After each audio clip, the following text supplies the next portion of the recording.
Hello everyone, it's Shane Kanto, your Wasteland reviewer, and I'm here to review The Exorcist Believer. And this is a new horror sequel from director David Gordon Green, who, along with his creative partner Danny McBride, are bringing back the Exorcist franchise like they did with Halloween. Except, I really enjoyed that one. I really love that one.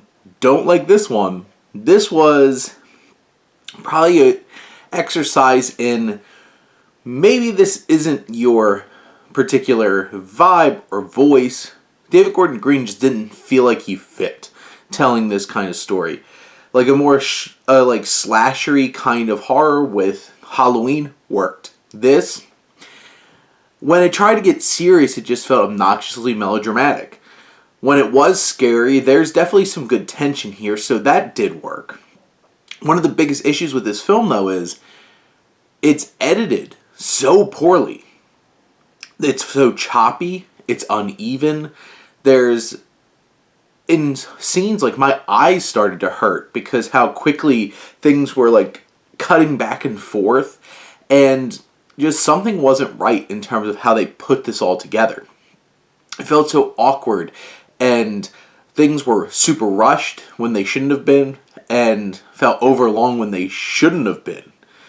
There's definitely unnerving and disturbing imagery throughout this film, and I think that really works. Like, the makeup and stuff like that on the girls really works.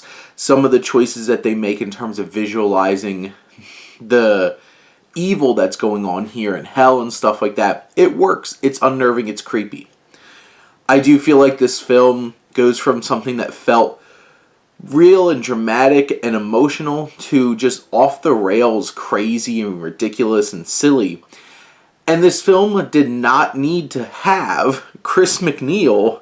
Like, Ellen Burstyn is great, but she shows up for not that much time.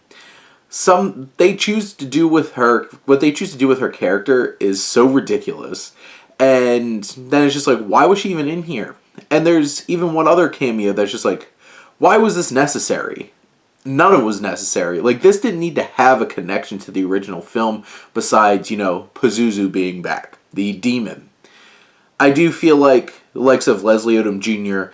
and Ann Dowd and Jennifer Nettles, I feel like they worked in terms of their performances, but a lot of these characters were really undercooked and underdeveloped. And it's trying to build up these, like, the story in the second act of this movie basically becomes like the religious Avengers. They're trying to put a team together of all these different kinds of faith-based backgrounds. And you have like this black woman who's like does like this root therapy and stuff like that. You have Southern Gospel, like Baptist preacher. They're trying to get the Catholic priest to come in, and it's just like, this feels so hokey and silly and stupid, yet they're trying to make this really intense and emotional moment with these girls during this exorcism. I did appreciate, like, the balancing of the different faiths and stuff like that, and at least one of those characters did some cool things during the exorcism and the climax of the film.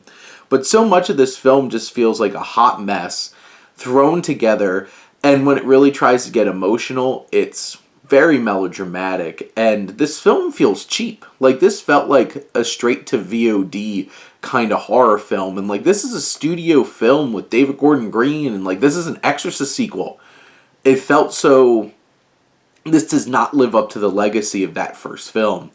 And really, in the end, there's so much clunkiness to the script as well. There's just, like, long, obnoxious, on-the-nose speeches and exposition dumps.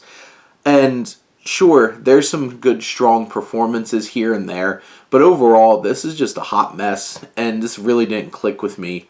So, I'm pretty disappointed, because I was pretty excited about this. But those are my thoughts on The Exorcist Believer. Let me know what you think, and let's talk some movies. But thank you as always for tuning in and supporting your Wasteland reviewer.